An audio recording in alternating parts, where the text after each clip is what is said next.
ये कहा जाता है कि बेल्जियम का एक राजा जो अपनी सेना को तनख्वाह नहीं दे पा रहा था, उसने अपने एक आदमी को अफ्रीकन कॉन्गो नाम की जगह पर भेजा, क्योंकि उसे पता चला था कि वहाँ पर डायमंड्स पाए जाते हैं। राजा को लगा कि अगर वो डायमंड्स को पा लेगा तो उसकी समस्या सुलझ जाएगी। और हाँ, राजा के उस आदमी का नाम था लियोन। वो अपने आदमियों को लेकर कॉन्गो पहुंच तो जाता है, लेकिन वहाँ डायमंड्स निकालना इतना आसान नहीं था, क्योंकि वहाँ पर एक पुराना कबीला डायमंड्स की रक्षा करता है। इन्हें देखते ही कबीले के लोग इन पर भालों की बरसात करने लग जाते हैं। जवाब में ये लोग भी उन पर शूट करते हैं और कबीले के कई आदमी मारे जाते हैं। अब ये लोग आगे बढ़ते हैं तो वहाँ और भी बड़ी तादाद में कबीले के लोग वेपन्स के साथ खड़े दिखते हैं। वो फिर इन पर हमला करके सभी को मार डालते हैं। सिर्फ लियोन जिंदा बच जाता है। एक आदमी लियोन को खत्म करने के लिए उनके पास आता है, लेकिन लियोन अपने माला उसके गले में फंसाकर उसे गिरा देता है। और तब उस कबीले का सरदार वहाँ जाता है। उसके हाथ में कुछ डायमंड्स होते हैं। वो कहता है कि मुझे पता है तुम इन डायमंड्स के लिए यहाँ पर आए हो, मैं तुम्हें इस प्रदेश के सारे डायमंड्स ला कर दे सकता हूँ, लेकिन उसके लिए तुम्हें मेरा एक काम करना होगा। तुम्हें टार्जन को पकड़कर मेरे पास लाना होगा।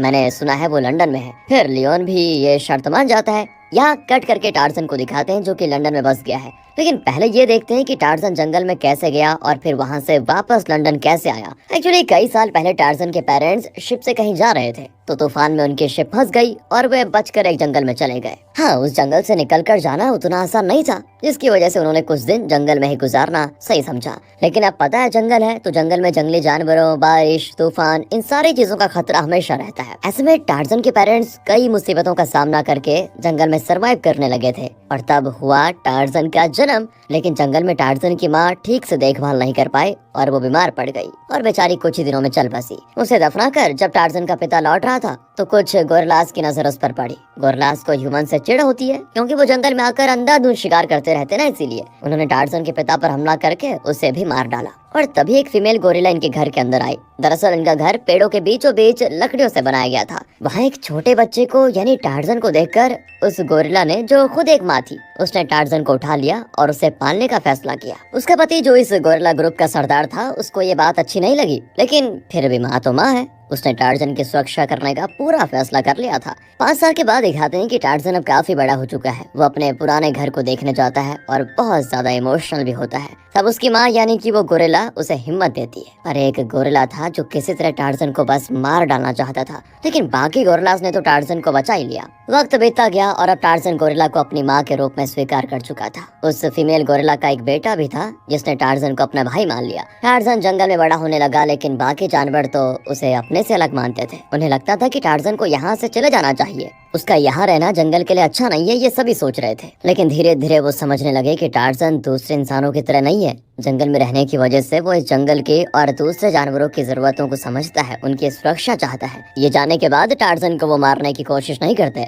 इसी बीच मूवी की हीरोइन जेन उस जंगल में आती है, क्योंकि वो वहाँ के एक कबीले पर रिसर्च कर रही है। टार्जन उसको देखकर छुप जाता है, लेकिन वो कहती है, मैं जानती हूँ तुम इंसान हो, बाहर आ जाओ। टार्जन बाहर आकर उसे सूंघता है, क्योंकि जानवर स्मेल के जरिए अपने और परायों के बीच अंतर जान पाते हैं ना, इसीलिए। तब एक गोरिल्ला जिसे इंसान बिल्कुल भी पसंद नहीं होते, वो जेन पर हमला कर देता है, लेकिन टार्जन उसको बचा लेता है। पर गोरिल्ला टार्जन को खूब मारता है और टार्जन पूरी तरह घायल हो जाता है। अब टार्जन की जान बचाने के लिए जेन उसे शहर लेकर आती है और वहीं उसका इलाज भी होता है। जब टार्जन ठीक हो जाता है तो वो जेन के साथ शहर में बस जाता है, जहाँ टार्जन को वो अपनी भाषा भी सिखाती है। फिर इन दोनों की शादी हो जाती है। अब जंगल से आने के 8 साल के बाद दिखाते हैं कि वहाँ का प्राइम मिनिस्टर टार्जन के साथ एक मीटिंग करता है। वो बताता है कि बेल्जियम के राजा ने तुम्हें अफ्रीकन कॉन्गो के उस कबीले पर रिसर्च करने के लिए बुलाया है और ये न्योता भी भेजा है, लेकिन टार्जन साफ मना कर देता है कि मैं वहाँ नहीं जाऊंगा, कहकर वो बाहर आ जाता है। तब उसे जॉर्ज नाम का एक आदमी रोककर कहता है कि बेल्जियम का राजा जरूर कुछ गलत कर रहा है। लगभग 7 साल से कॉन्गो बेसिन उसके हाथ में है, पर न जाने उसका राज कैसे चल रहा है, पैसा कहाँ से आ रहा है पता नहीं। यहाँ तक कि उसने रेलवे का रास्ता भी रोक कर रखा हुआ है। हमें शक है कि वो कबीले के लोगों से गुलामी करवा रहा है। अगर तुम ये न्योता स्वीकार करके वहाँ गए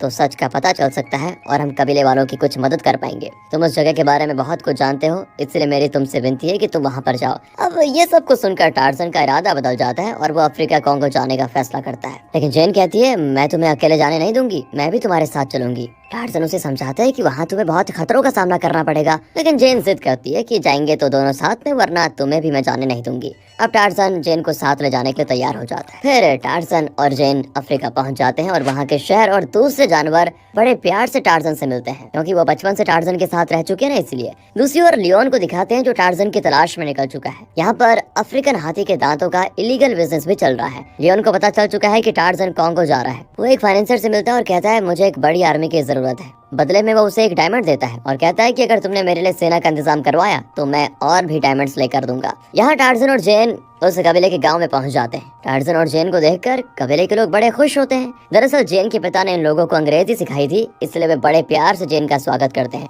वहाँ पर एक आदमी भी होता है जो जेन का बचपन का दोस्त था। वो कहता है कि तुम इसी घर में कई साल रही, इसलिए तुम दोनों इस घर में रह सकते हो। उसी रात नाच गाना सब चलता है। तब कबीले का सरदार टार्ज़न को बताता है कि हमने सुना है राजा कुछ कबीले के लोगों को पकड़ कर लेकर जाता है और उनसे गुलामी करवाता है। कुछ लोगों को तो वो किसी और को बेच देता है, इसलिए हमने अपनी सुरक्षा का दोगुना इंतजाम करके रखा हुआ है। और उसी रात जब ये सभी सो रहे होते हैं तो लियोन अपने आदमियों के साथ वहाँ पर आ जाता है। वो सरदार से कहता है कि मेरे आगे घुटने टेको, लेकिन सरदार कहाँ किसी के आगे घुटने टेकेगा। वो नहीं झुकता और डट कर खड़ा रहता है। गुस्से में लियोन उसे शूट ही कर देता है। अब आवाज को सुनकर टार्ज़न वहाँ आता है, लेकिन लियोन उसे और जेन को पकड़ लेता है और फिर उसके आदमी कबीले के कुछ लोगों को बंदी बनाकर ले जा रहे होते हैं। और ऐने वक्त पर जॉर्ज वहाँ पहुँच जाता है। वो लियोन और उसके आदमियों के साथ लड़ता है और कबीले के कुछ लोगों को बचा भी लेता है। अब टार्ज़न एक जगह गिर जाता है। लियोन दूसरे लोगों को बोट में चढ़ाकर वहाँ से जल्दी निकल जाता है। वो जेन को धमकाता है कि जब टार्ज़न तुम्हें बचाने आएगा तब मैं उसको पकड़ लूंगा। अगले दिन कबीले के कुछ लोग बच गए थे। वो बहुत उदास होते हैं क्योंकि न सिर्फ उनका सरदार मर चुका है बल्कि उनके साथियों को लियोन बंदी बनाकर ले जा चुका है।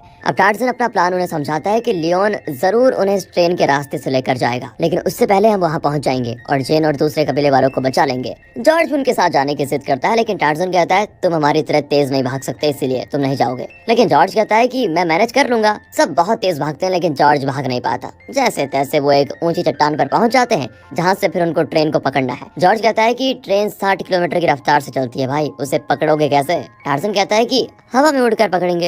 ये कहकर वो सभी नीचे जंगल में कूद पड़ते हैं और कोई रास्ता न पाकर जॉर्ज भी कूद पड़ता है। वहाँ बड़े बड़े पत्थर होते हैं जिनके ऊपर ये लोग भागने लग जाते हैं। इन पेड़ों की टहनियों से लटकते हुए जड़ों को पकड़कर वे आराम से आगे बढ़ने लग जाते हैं, लेकिन बेचारा जॉर्ज एक टहनी को पकड़ता है और फिसल कर गिर जाता है। आखिर में फिर टार्ज़न कह देता है कि मुझे पकड़ लो, मैं तुम्हें आराम से लेकर चला जाऊंगा। जॉर्ज टार्ज़न के पेट पर चिपक जाता है और एक जड़ को पकड़कर टार्ज़न उसको लेकर ट्रेन की ओर उड़ पड़ता है। ये दृश्य यार सच में मस्त, मतलब देखने लायक होता है, मजा आ जाता है। वो ट्रेन के ऊपर लैंड करते हैं तो पता चलता है कि कबीले के लोगों के हाथ पैर बंधे हुए हैं और उन्हें गुलाम बनाकर ले जाया जा रहा है। ये सब कुछ देखकर टार्ज़न को बहुत गुस्सा आता है। वो नीचे कंपार्टमेंट में घुसता है जहाँ पर कुछ सोल्जर्स होते हैं। टार्ज़न अकेला ही सबको मार गिराता है। ट्रेन में एक इंजीनियर भी होता है जो बताता है ये लोग यहाँ एक रेलवे ट्रैक बनाने जा रहे हैं, उसी के काम के लिए इन लोगों को ले जाया जा रहा है। अगर ये रेलवे ट्रैक बन गया तो यहाँ के डायमंड्स और दूसरे मिनरल्स का लगभग सारा सफाया हो जाएगा। इन चीजों को यहाँ से ले जाने के लिए ही ये ट्रैक बनाया जा रहा है और ये सब कुछ राजा का ही काम है। यहाँ जेन और उसके दोस्त को लियोन ने बंदी बनाकर रखा होता है। वो जेन की मर्जी के खिलाफ जबरदस्ती उसे अपने साथ डिनर के लिए बुलाता है और कहता है अगर तुम नहीं मानी तो तुम्हारे बचपन के दोस्त को मार डालूंगा। ना चाहते हुए भी जेन उसके साथ डिनर करने लग जाती है। वो बताता है कि बस कुछ ही दिनों में हम यहाँ सारे नेचुरल रिसोर्सेज का सफाया कर देंगे, और रही बात टार्ज़न की, उसे तो मैं कबीले के सरदार को सौंप दूंगा। उसने वादा किया था कि टार्ज़न के बदले में वो मुझे उस प्रदेश के सारे डायमंड्स निकाल कर देगा। तब जेन बताती है कि वो सरदार इसलिए टार्ज़न की जान के पीछे पड़ा हुआ है क्योंकि टार्ज़न ने उसके बेटे को मार डाला, और मुझे यकीन है कि अपनी पत्नी को बचाने के लिए टार्ज़न तुम्हें भी मार डालेगा। यहाँ टार्ज़न कबीले के लोगों को आजाद करवा चुका होता है। फिर वो जेन को बचाने के लिए निकल पड़ता है। रास्ते में कई जानवर ऑस्ट्रिच वगैरह इनके बहुत करीब से निकलते हैं। जॉर्ज कहता है कि क्यों ना हम एक ऑस्ट्रिच पर बैठकर आराम से आगे बढ़े। टार्ज़न कहता है कि अगर तुम्हें अपनी जान प्यारी है ना तो ये आइडिया मन से निकाल लो। फिर दोनों जंगल के अंदर पहुंच जाते हैं। वहाँ पर एक गोरिल्ला ग्रुप इन पर हमला करने को तैयार होता है। जॉर्ज तो उन्हें शूट करने ही जाता है, तभी टार्ज़न कहता है अगर तुमने एक को शूट किया तो बाकी गोरिल्लास तुम्हें जिंदा नहीं छोड़ेंगे, याद रखना, इनके सरदार से मैं लड़ूंगा। कहकर वो सरदार से लड़ने के लिए तैयार हो जाता है। दरअसल ये गोरिल्ला और कोई नहीं, टार्ज़न का भाई है, यानी उसी गोरिल्ला माँ का बेटा जिसने टार्ज़न को पाला था। दोनों की लड़ाई होती है। जाहिर है गोरिल्ला टार्ज़न से ज्यादा ताकतवर होता है और टार्ज़न को मार भी गिराता है। फिर वो अपनी जीत का ऐलान करते हुए टार्ज़न की पीठ पर काट देता है। अब जैसे गोरिल्ला जॉर्ज की ओर बढ़ता है तो टार्ज़न कहता है उसके आगे घुटने टेक दो वरना वो तुम्हें छोड़ेगा नहीं। जॉर्ज वैसा ही करता है तो गोरिल्लास वहाँ से चले जाते हैं। अब टार्ज़न के घाव को सीलने के लिए वो बड़ी चींटियों को घाव पर छोड़ देते हैं और जब वो काटती हैं तो उनके सर को काट दिया जाता है जिससे कि घाव पर सिलाई हो जाती है। उसी रात वहाँ पर कई हाथी भी आ जाते हैं, लेकिन ये सब टार्ज़न के बचपन के साथी हैं। वे टार्ज़न से बड़े प्यार से मिलते हैं। यहाँ बोट में जेन को चेन से बांध कर रखा होता है और उसके दोस्त को पिंजरे में। जेन और उसका दोस्त कबीले की भाषा में बात करने लगते हैं तो गुस्से में लियोन का आदमी जेन के दोस्त का पिंजरा पानी में गिरा देता है, लेकिन तभी जेन उस पिंजरे की चाबी छीनकर पानी में कूद पड़ती है और जब वो पिंजरे को बाहर निकालते हैं तो पता चलता है कि जेन अपने दोस्त को बचाकर ले जा चुकी है। वो अपने दोस्त को लेकर किनारे पहुंच जाती है तो वहाँ पर देखते हैं कई हिप्पोपोटेमस होते हैं जो इन पर हमला करने लग जाते हैं।